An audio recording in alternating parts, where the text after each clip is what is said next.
Like, the moment you put anything in a montage, it loses 80% of its value, in my opinion. Yo guys, today I've got the creators of the 4 greatest parkour films to date to give advice on how to make groundbreaking, culture-building films. I already learned so much in the making of this, and I've cut up the best information for you guys to hopefully inspire you to make great films in action sports and parkour. I've also sprinkled in some sneak previews of the films to exemplify the points being made and get you guys motivated to watch them if you haven't. We're going to first get into why these paid parkour films are so important for our community, and then the bulk of this video, it's just absolute gems of advice from Storror, Breach, and Motus on how to make great parkour content and how to approach feature-length film creation. So let's jump straight into Storror talking about why they created the first ever community-funded parkour film. I think it hadn't been done properly yet. And like around that time, we knew like we were established as a team. We were like, right, we want to do some cool stuff. What hasn't been done? There was maybe 1 or 2 examples of worldwide of feature lengths, maybe. People in Motion. Old school stuff. Parkour journeys, random DVD packs, Pico VM, like weird things like that. And I think at that time we were kind of thinking with Supertramps like of other ways to make money as well. What year was it? 2015. 2015. Like, I think, yeah, the clothing was selling all right, and we were like, okay, this could be like a viable future for all of us, like in terms of a career. And the feature-length film and selling like video content was just like came up as an idea. I think a lot of what we were doing already, like even like Chaps on Tour 2013, a big thing was like that kind of Supertramps, like travel by any means kind of mentality, and that video kind of emerged to be quite natural for us. Hi, I'm Toby, and you're watching Storror.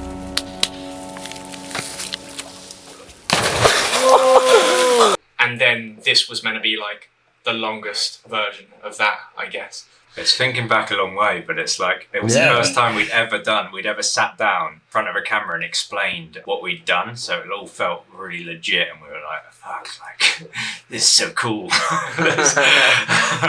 And then it was just like, shit, if it's long enough, surely that grants permission to put it up for a couple quid.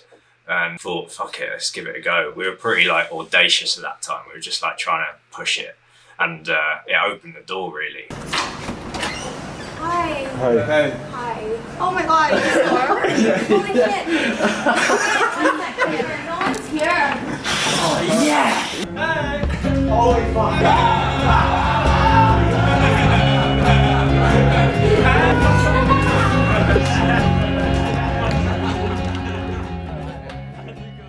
That's kind of like the route for me. What inspired me to get into doing this sort of long form content. I'd always wanted to do it, but after seeing obviously like Storror with RCA, and then obviously Motus dropped Soul Destroyer, and it's funny, I just replied to Giles' story now, and I saw like one of the last messages I sent him was actually me responding to Soul Destroyer. My message to him was just like, you guys absolutely smashed it, and what an inspiration. I can't wait to start throwing myself into some long form content and getting something out there myself.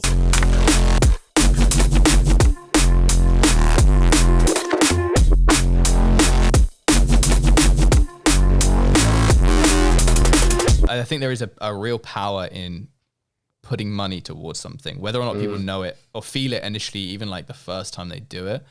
But by contributing towards a project, kind of almost like signs you up for being a little bit more involved in something than you initially were.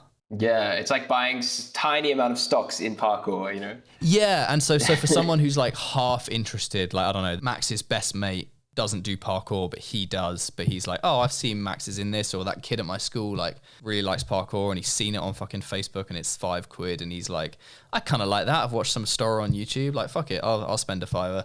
I think it kind of, as you said, it just unlocks that interest a little bit, and because of the depth to it, you learn to love the people in that. You'll find moments funny, and that will build it, and then like before you know it, you're following fucking Joe Scandra on Instagram, and then you slowly fall into the rabbit hole. 14, but I'm getting big punani. I've got bitches, and I got drugs, and I got your nanny. I got so much money I could create a bank. I get so much pussy I don't even want. If you know a lot of thought, a lot of production, and a lot of hours have gone into creating something, then you absolutely should be paying for it. You know, at the end of the day, this is who you're paying. It's me and obviously Breach and everybody else who's involved. So just get behind us, get involved and get supporting these things. It's so important.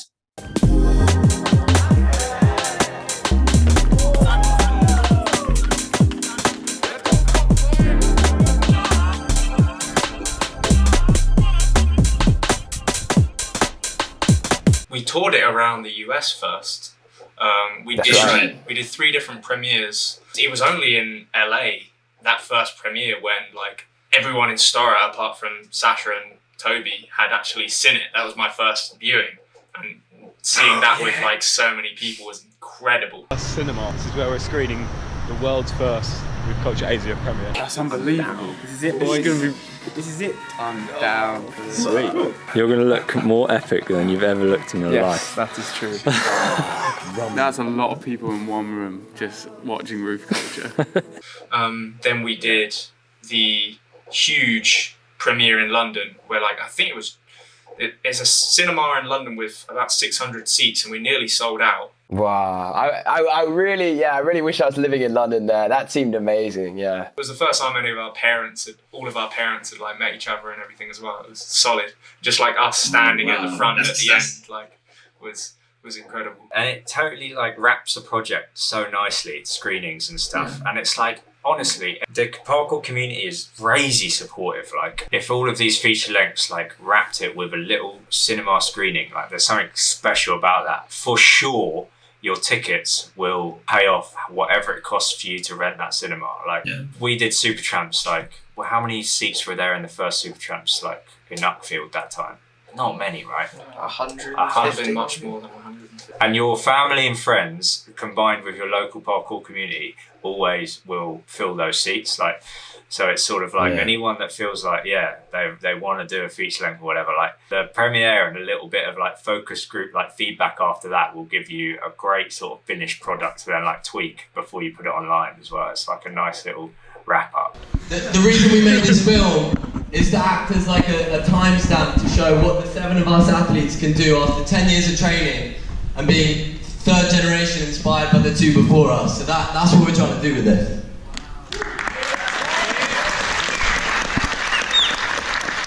And so what would you say are the best conditions for great content? One, the people have to be right and also somewhat willing and in the mood to do whatever you're doing, whether it is just a single day or a journey. I do believe like a bit of adversity helps, in the sense of you want shit to be a little bit wild and like rough around the edges, because I think that's where you get to see people's character probably at its most genuine. There's definitely a balance to be played there, because also like you don't want it to be so hard, whether it's sort of the traveling or the sleeping conditions or things, that it then is detrimental to the film. Because I remember when we initially were talking about doing Roof Culture, super early on, the idea was floated around about just like roughing it, just sleeping on roofs and like making a thing. But very quickly that was ruled out, because actually it's like, if you want to be performing at your best at height, you need to be at least quite rested. And when it comes to a parkour film, obviously good spots is somewhat crucial. You don't want to have the promise of like amazing big bangers and then go to a curb jumping spot. So. Here comes the bay. Oh boy! No, I'm joking. 360 step bod. Left. Oh! With your tits! Gainer. Oh my god. It wasn't the Instagram culture that it is today in parkour as well. So that whole, and this is for any of you like kids in teams that want to make films and stuff, like put down your fucking phones. It's like, we spent so much more time, I think, engulfed in the project because we weren't scrolling and we weren't like stuck on the whole like getting clips for Instagram and things like that. Like, that's the thing, like you could create something that is super long lasting and goes down in history, but like what about Instagram? Like, people forget really quick in this social media driven world. The Instagram is a great thing to build, but long lasting content like feature lengths or even like YouTube videos with saved clips, like that's the shit you'll watch back and be proud of, and that's the shit that people will remember you for, I reckon. During the filming of like Roof Culture Asia, we had none of that distraction, so it was just like everyone was just on the same page. Watch that baby grow! Oh, I butchered that. Yeah! Oh, oh. Fuck you! I'm just stuck in the 70s. I can't get out. It's also like kind of the mentality of rather than just putting it into short clips that go to your own profile, giving your body and your energy to content that is something bigger than you. We're all doing that with Storror, and like we're seeing it more with Team Fat and Motus and stuff. Like they're not so much focused on their own profile, but like they're giving themselves to like a whole, something that's bigger than them. Yeah. And can't speak for Luke Stones, but keep it in. I mean, that going back to that blackout, that's so funny that we like posted about the blackout. Like we could have just stopped uploading stuff, like, but we had to post like blackout, man. Like, it's cool. I mean, that was It was fantastic marketing. Fantastic marketing, honestly. Yeah. It was great hype. Yeah, it was great hype. But yeah, I mean, we legitimately had to stop doing it. The police were bringing up our Instagrams, like, "Oh, you were here yesterday. Like, you're going to come to the station right now," like that sort of thing. He started asking questions and started getting on the radio. Have you been on roofs? What are you doing? Blah, blah, blah, blah, blah. And we're all kind of denying it until the guy then pulls out his phone and scrolls down the Storror Instagram feed. And saw a picture of Josh. So they just walked up to Josh and said, look, this is you, stop telling lies. To which, of course, Josh couldn't, like, deny it. It was just a photo of him on his phone. Coming from you, is there any message that you would give directly to anyone looking to make and sell like a feature-length project to the community? I'll buy it. If you're making like your first feature length when you haven't done too much of YouTube, too much of vlogging, and don't have too much experience with like creating a story, really try and think about what is cool about what you're filming. So like someone's about to do a crazy jump, right? Like why are they finding it hard to go for? Like how do you get across visually the process they're going through? Like simple stuff like long shots on someone's face when they are just beyond focused and beyond or even beyond like stressed out, like those sort of moments which feel a little bit too personal when they're your mate or a bit embarrassing and if you've never shot it before or something like that. Like that's the shit that people want to watch. Like the height for me isn't a factor. Like I'm not going to be doing something I can't do. Just need to zone into the cat pass, I think. As long as he's comfortable, I just have to trust his abilities. I mean, I just got to stay calm on the cat pass and then it's fine, I think.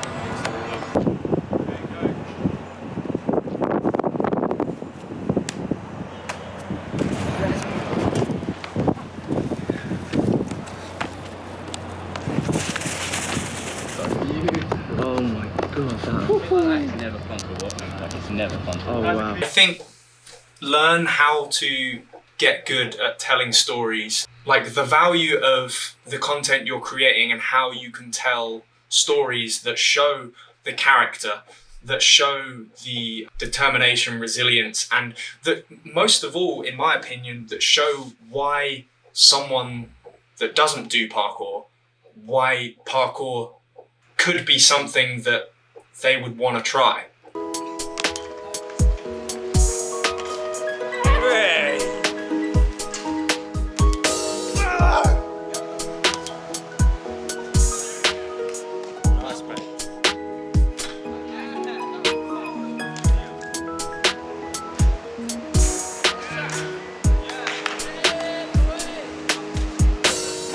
What people are seeing on YouTube is it's this completely dehumanized, like elite, unattainable thing. The videos that we've made recently, the video that we made with where we were all doing the water challenge to the post at Sunbury Lock in London. The last 15 minutes was just Josh trying to break this insane mental battle of doing this standing jump to the post above the water and like battling through not only the jump but his like deep-seated fear of water. When we've been on trips, he hasn't even got in swimming pools and stuff, so it's like the fact that he wants this is just, it's so sick. There's so much more to it for Josh than the rest of us, because he's just got a lifetime of the fear of water to deal with. Rolling, let's go. Rolling. This is it. Ah, come on. You got it. Put yourself there. Oh man, what the fuck? You have to just be confident and commit, 100%. This is it, this is it. The comments that we got from that video were insane. Like, there were people that were, like, multiple comments of people saying that they were breaking down into tears and saying, like, I'm really inspired to practice parkour now. Like, the elation and, like, that came from Josh and all of us after he made it was something that shows people, like, why they might want to do parkour. This is it, let's go, Josh. 3. Yes. Go on. 2. Yes. 1. Come on. A bit. Fucking hit it.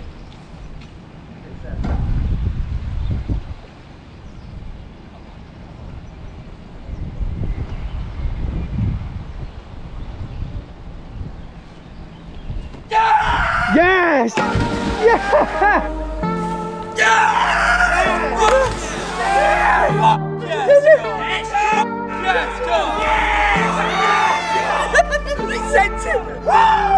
And in the edit, really thinking about how to really big something up, like showing attempts, like showing the grind, all of that. Like the moment you put anything in a montage, it loses 80% of its value, in my opinion. Like montages are so important. You can get back-to-back sick action, right? But for Roof Culture, we realized, like, shit, some of these moves here, like, cannot be played in a montage. There is too much incredible build-up to this. There's too much personality around this. One singular move could totally paint a picture of someone's personality if you shoot enough of it. Like, always film. And like, there's a guy, Bo Miles, actually, who I follow on YouTube. I rave about him all the time. He's a hilarious guy and an incredible storyteller. And he just says, film when you don't want to film, and like if you think there's a chance that it'll go in the story, but it's kind of effort to shoot, like get the fucking camera out and start filming. Like it's like that is usually the difference between like a good film and a kind of bad one, is like if they can be bothered to get the camera out and film this mundane bit of in the middle life that's going to like be the building block to something bigger. Like, yeah, I went through that exact revelation because I started editing the Schlappen like feature-length film I made, and I used all the nice shots from my camera and the nicer cameras, and then halfway through the edit I had to use barely any of the camcorder clips, and then I realized we had 1,300 clips, and Dwayne, this guy, had just been shooting with the camcorder all day every day, so we'd been completely desensitized to it, and I realized they are the best clips by far, and they tell all the story and have all the candid moments, and lucky we had that, you know, because that told my story. Fuck, Junge. Fuck, Junge. Oh, don't fuck, Junge. Was also one of the first time that I saw Dwayne really not committing to something that he planned on doing. It was a triple Kong of these wards. He could have done it, but there was really a slight chance that he would have succeeded. So yeah, I can do the triple Kong, but maybe I die. But the maybe I die was like this, and I can do it was like this, so... Ja, Junge, der ist safe drin. But after a while I understand that I definitely will die if I try it. I think moving forward, I think on the next one, I think we're going to literally have someone dedicated to just filming B-roll all the time. Like, wow. I think it wasn't until maybe day 5 that people started getting used to the camera just being on. Because there's always that early sort of feeling of like, what's going on? We're being filmed all the time. But like once like a certain type of humor or like certain types of joke that were getting over and over, and guys were just getting used to each other and like laughing and stuff like that. And people just started to loosen up and ease up to the idea of being filmed. So some of the best content like we filmed with that sort of stuff came later on in the tour. Yeah, if you put a camera on people all the time, they just get used to it eventually. So I'm probably going to get someone dedicated to filming that sort of stuff on the next one. And I'm already thinking ahead that it needs to be someone that everybody will feel comfortable with, everybody will know to some extent. Jane, your nan's here to pick you up. Get outside, girl. I'm on Hinge at the moment. Bit of Hinge. What? She's actually fake. She's fire. Lawrence is a catfish. Yeah, that's me. That is not the same guy. That's me. Instagram DM if you want a bit of that. That's me, bro. You don't look like that. That's me. Just these little nuggets of human moments that like build character and especially the stuff that's way more in-depth and emotional surrounding like jumps and mental challenges and everything. The story has to like serve you in a way that you can gain some relevance from it. And people are terrified to do that. They're terrified to not just show anything that isn't their best stuff. And so I think one of the things I'm trying to do here is get the message out that actually storytelling is such a huge part. And I think it's a huge part of your success as well. Yeah, like if you're listening to this and you're in a team and like you want to start telling your stories, or you know you've got a few guys in your team that are just crazy and like no one knows it. They've just seen all the moves, they've just seen all the skills. But there are guys and girls in the team that just have mad stories or are really weird personalities and stuff. Like it's straight up, it's a responsibility of the guys with the cameras and the editors to paint that picture. If you're a filmmaker in a team and like you want to start leveling up that side of things, just start filming everything, put it in the timeline, play about, and in another like 5 years time, you'll be making crazy, crazy films. Sad fact of Storror life is that now, no matter how early you leave the airport, you're always sprinting for it. Always. Every time.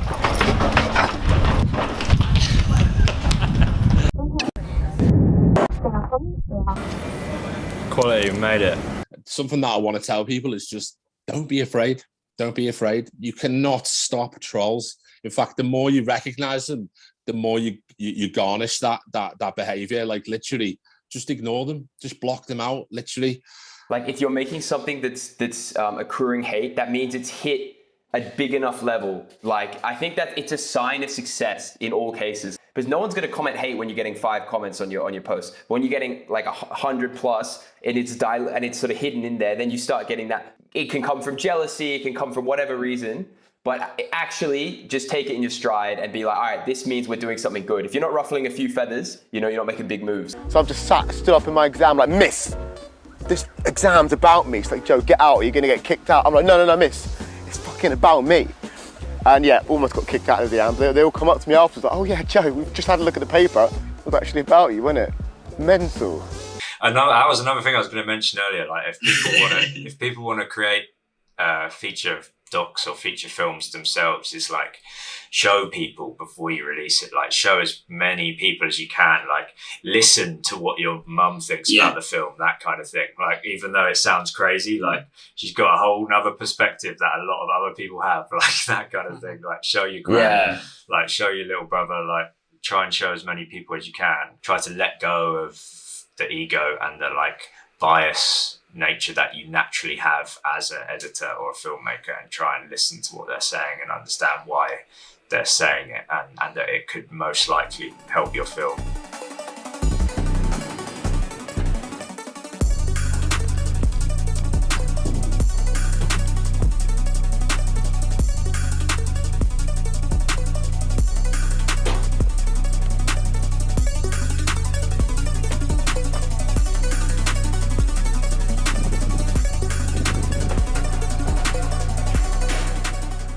Yeah, just don't rush it. Like put the time in, get it to the level that you're happy with it, and when it is ready, it'll be ready, and enjoy the process. And yeah, like there's so much to be learned as well from like marketing and selling something, and it's really fun because it's one thing making it, but then actually bringing that thing to an audience and presenting it.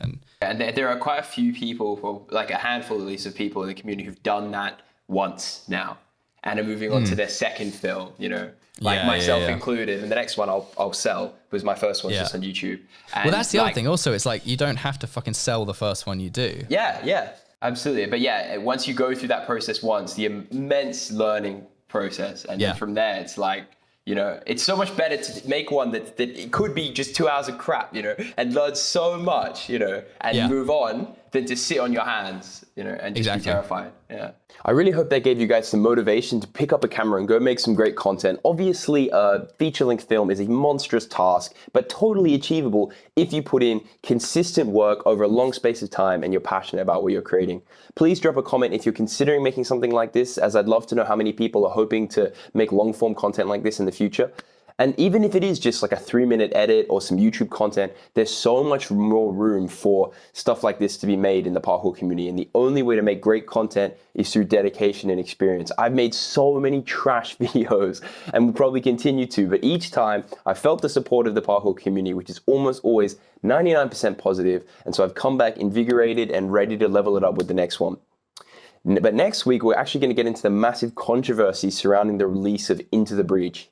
Basically what happened, it was a group chat of a team. They basically all started saying they weren't going to watch the film based on the response of those guys in America. So that's the weight that your words can have on social media.